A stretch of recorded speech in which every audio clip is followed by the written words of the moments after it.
नमस्कार, capital TV का खास शो राहुल का अग्निपथ देख रहे हैं आप। मैं हूं आपके साथ पूजा। आज राहुल गांधी की गुप्त यात्रा उज्बेकिस्तान पर बड़ा खुलासा करेंगे। आपको याद होगा, अभी हाल ही में राहुल गांधी दिल्ली के एयरपोर्ट में स्पॉट किए गए थे। खबर आई थी कि राहुल गांधी उज्बेकिस्तान से भारत लौटे थे, पर बड़ी बात यह है कि वो उज्बेकिस्तान कब गए, किसके साथ गए, किससे मिले, इसकी कोई जानकारी नहीं थी।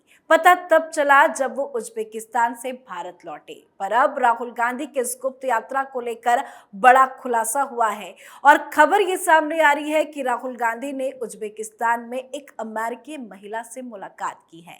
तो आखिर कौन है ये महिला? इस महिला से मुलाकात कर राहुल गांधी ने क्या कुछ बातचीत की है? इस मुलाकात की असली कहानी आपको बताएंगे।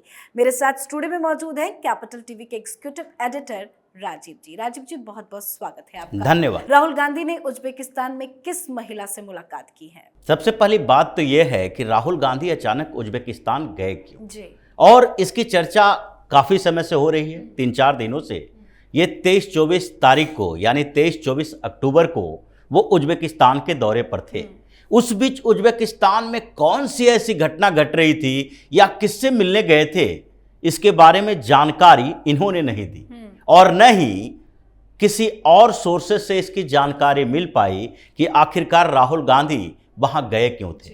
लेकिन धीरे धीरे इसकी जानकारी इसलिए आ पाई है क्योंकि वहां पर उज्बेकिस्तान में उस दौरान क्या हुआ, इसकी जानकारी से राहुल गांधी की यात्रा को जोड़ा जा रहा है। और जिस समय राहुल गांधी गए उस समय उज्बेकिस्तान में ताशकंद में एक बैठक चल रही थी।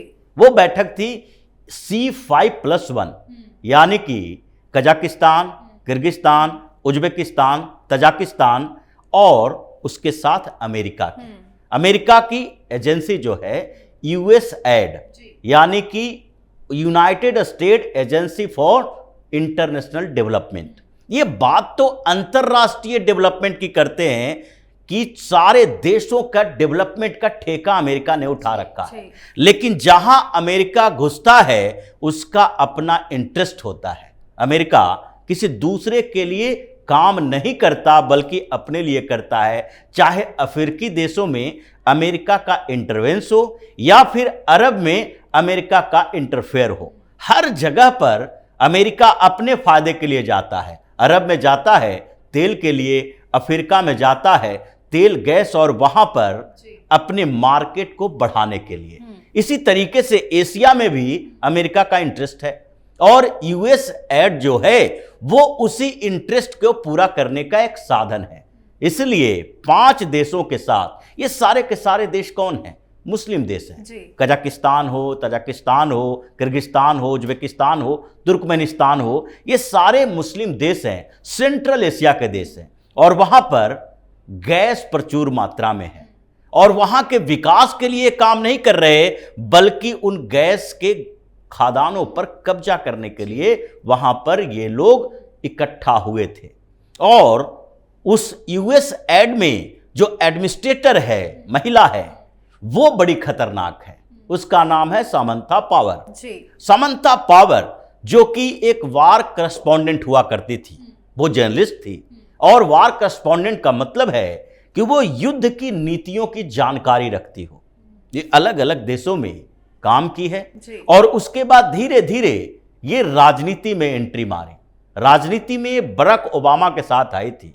ओबामा के बारे में सबको पता है कि भारत के साथ उनके रिश्ते कैसे रहे हैं और बदलते हुए भारत के साथ उनके रिश्ते कैसे बदले हैं। यानी कि ओबामा ऐसे राष्ट्रपति थे अमेरिका के जिन्होंने UPA के शासनकाल भी देखा और प्रधानमंत्री नरेंद्र मोदी के साथ भी रहे।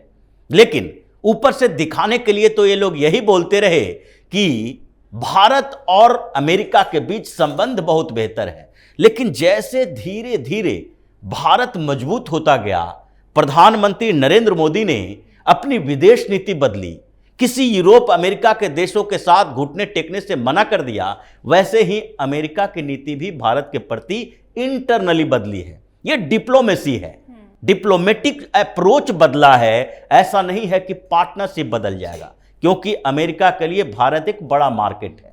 और इसलिए सामंथा पवार जो है वो सामंथा पावर अगर वहां पर गई उन देशों के साथ, तो उसके डिक्लेरेशन से पता चलता है कि वहां कारण क्या था राहुल गांधी के जाने का। क्या कारण था?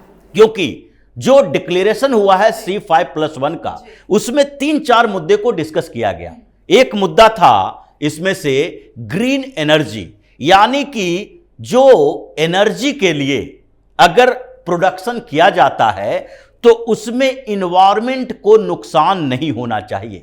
जो ये ग्रीन पीस वगैरह एनजीओ, जितने एनजीओ हैं जो एक्सपोज हो चुका है हिंदुस्तान में, कई पर मोदी सरकार ने जुर्माने भी लगाए, FCRA लाइसेंस रद्द किया है, किसको प्रतिबंधित किया है। इन लोगों का काम क्या था? पिछले दिनों एक मामला आया था सामने, उसमें से हिंदुस्तान के ही एक वकील पकड़े गए थे इस बात के लिए कि उनके ऊपर आरोप लगा कि अंतरराष्ट्रीय एजेंसियों से मिलकर वो यहां पर 2 तरीके से किसी पावर प्रोजेक्ट को रोकने के लिए काम करते थे।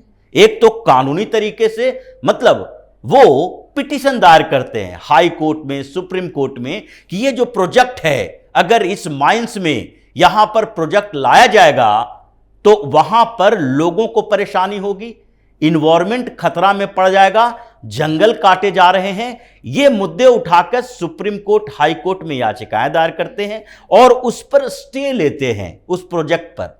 यानी कि इनका काम था कि जितने कोल माइंस हैं उसको कुछ दिन के लिए रोक दो, वहां पर खनन रुक जाए। और इसका दूसरा तरीका था कि वहां के ट्राइब्स जो हैं, आसपास में रहने वाले लोग, उसको पैसा देकर ये लोग बरगलाते थे और प्रोटेस्ट करवाते थे। उसके ऊपर मामला दर्ज हुआ और अब धीरे धीरे पता चला कि ये जो पूरे अंतरराष्ट्रीय एजेंसी है जो इन्वायरमेंट के लिए काम करती है, कुछ एनजीओ हैं, ये सब किस तरीके से किसी देश के विकास को रोकने के लिए कॉन्स्पिरेसी करती है। अभी राहुल गांधी क्या कर रहे हैं? राहुल गांधी अडानी का मुद्दा उठा रहे हैं।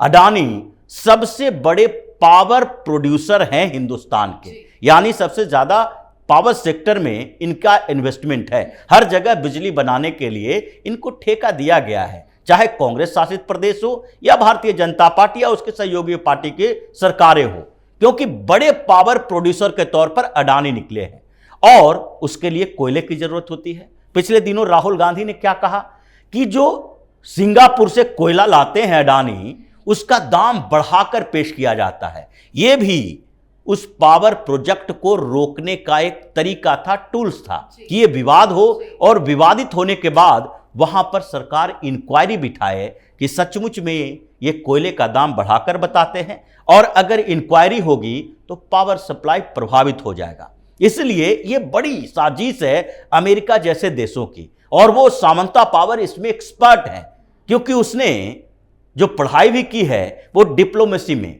इंटरनेशनल स्टडी है उनका, और उनका जो स्पेशलिटी है वो इसी आधार पर है कि किसी देश में अस्थिरता को कैसे पैदा किया जाता है, वहां पर ऐसे अस्थिर सरकार बनाओ ताकि वहां पर अमेरिका का वर्चस्व बढ़े। जैसे लीबिया का सिविल वार चल रहा था 2011 में, उस सिविल वार में अमेरिका चाह रहा था कि किसी तरीके से हमारा इंटरफ्रेंस हो, और उसमें सामंता पावर ने बड़ी भूमिका निभाई थी, वहां के एम्बेसडर थी, और उसने वहां के जो लोकल लीडर हैं जिसके भी युद्ध चल रहा था उसको भड़काया, और फिर वहीं से लीबिया से इस बात के लिए रिक्वेस्ट हुआ कि भाई नाटो को इंटरफेयर करना चाहिए, यहां सेना बुलाई जानी चाहिए अंतरराष्ट्रीय स्तर पर, अगर नहीं बुलाई जाएगी तो लीबिया के लोग आपस में लड़के मर जाएंगे। और वहां पर फिर सोशल एक्टिविस्ट तैयार किए जाते हैं, और वो सोशल एक्टिविस्ट अंतरराष्ट्रीय स्तर पर मांग करते हैं, डिमांड रखते हैं, रिक्वेस्ट करते हैं, यूएन में सवाल उठाया जाता है। ये यूएन में भी अमेरिका के राजदूत रह चुके हैं, यूएस के एम्बेसडर रही हैं यूएन में भी, और उस समय भी इन्होंने माइनॉरिटी के लिए लड़ने की बात कही थी, माइनॉरिटी राइट्स के लिए एक रिजोल्यूशन लाया था। अब यहां दूसरा जो मामला है माइनॉरिटी राइट्स का, जो उस डिक्लेरेशन में है, जो ताशकंद की इस बैठक में सामने आया है। अब माइनॉरिटी राइट की जहां तक बात होती है, ये तो राहुल गांधी के लिए ऐसा हथियार है कि पूरे विदेशों में घूम घूमकर राहुल गांधी यही कहते रहे कि हिंदुस्तान में अल्पसंख्यकों के अधिकारों की सुरक्षा नहीं हो पा रही है, मोदी सरकार अल्पसंख्यकों को यानी मुसलमानों को यहां से भगाना चाहती है। मुसलमानों पर अत्याचार हो रहा है। कहीं अगर किसी मुसलमान की हत्या हो गई किसी दूसरे कारण से, या अपराधी प्रवृत्ति के होने के कारण भी लोगों ने मार दिया, या किसी कारण से इनकाउंटर हो गया, तो उसको भी ऐसे दिखाते हैं कि मुसलमान होने के कारण उसका इनकाउंटर हुआ, उसकी हत्या हुई। तो ये जो मामला है वो उन इस्लामिक देशों की बैठक में उठाया गया कि हम पूरी दुनिया में, केवल सेंट्रल एशिया की बात नहीं है, हम पूरी दुनिया में ये C5+1 कंट्री मिलकर माइनॉरिटी राइट्स के लिए लड़ाई लड़ेंगे, संघर्ष करेंगे। और राहुल गांधी के लिए तो ये बड़ा अनुकूल चीजें हैं कि आप अलग अलग मुस्लिम देशों को तैयार करो, हिंदुस्तान के खिलाफ वो बोलें कि हिंदुस्तान में मुसलमानों को प्रताड़ित किया जा रहा है। और इन्हीं वजहों से राहुल गांधी 23-24 अक्टूबर की बात, 23 अक्टूबर को वहां बैठक हुई थी, 24 अक्टूबर को डिक्लेरेशन आया था USAID का, यानी कि C5+1 कंट्री का। और इन 6 देशों ने 24 तारीख को डिक्लेरेशन दिया। उन 2 दिनों में राहुल गांधी भी गायब रहे, उज्बेकिस्तान गए। और कॉन्स्पिरेसी कैसे थी जो अभी सामने दिखाई पड़ रही है। राहुल गांधी वहां जाते हैं, कतर से एक समाचार आता है कि हमारे 8 पूर्व नौसैनिकों को मौत की सजा दे दी गई। फिलिस्तीन पर, यहां पर फिलिस्तीन के समर्थन में मुस्लिम रैली करते हैं, और उसमें भी केरल में ऐसा प्रदर्शन होता है, हमास का पूर्व चीफ उसमें वर्चुअली जुड़ता है। ये सारे के सारी घटनाएं जो है उसी समय हो रही है जबकि राहुल गांधी ने वहां मुलाकात की थी, और वो भी सारे के सारे मुस्लिम देश के लीडर थे। वहां कोई ऐसा नहीं था कि नेपाल के लोग गए थे, श्रीलंका के लोग गए थे, लेकिन उन लीडर्स के साथ मुलाकात कौन करवाता राहुल गांधी को? वो सामंता पावर थी जो राहुल गांधी की मुलाकात करवा सकती थी, क्योंकि अमेरिकन लॉबी जो है, ये जो भारत को कमजोर करने वाली अमेरिकी लॉबी है, उस लॉबी से राहुल गांधी का अच्छा रिश्ता रहा है।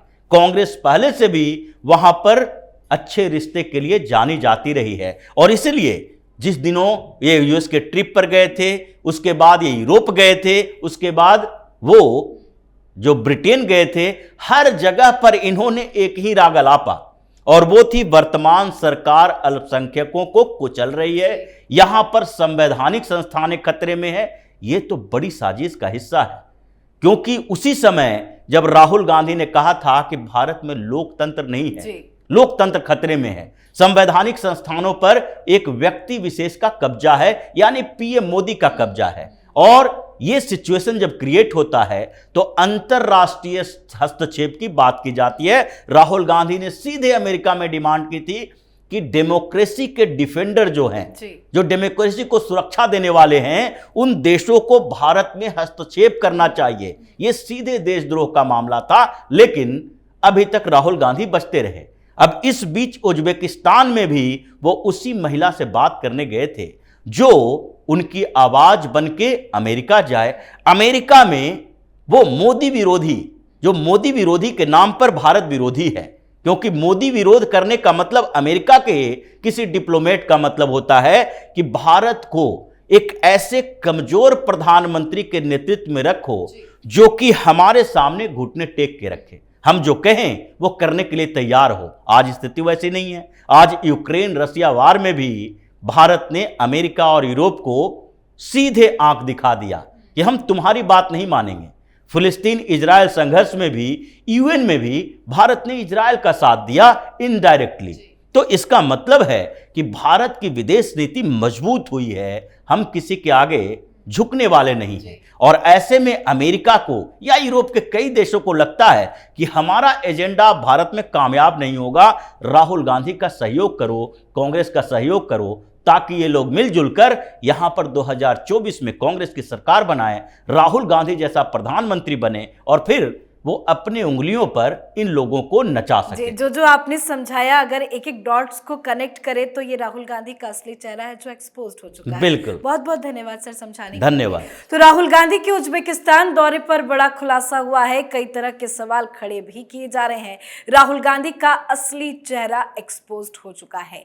एक तरफ वो विदेश जाकर जहर उगलते हैं, देश के साथ गद्दारी करते हैं, दूसरी तरफ देश विरोधी साजिश रचते हैं। भारत आकर भले वो कभी कूली बन बन जाते हैं, किसान बन जाते हैं, बढ़ई बन जाते हैं, लेकिन उनका असली चेहरा क्या है वो हमने आपको बताया। और राहुल गांधी के उज्बेकिस्तान दौरे पर आप अपनी राय कमेंट करके जरूर लिखें। देखते रहिए कैपिटल टीवी। नमस्कार।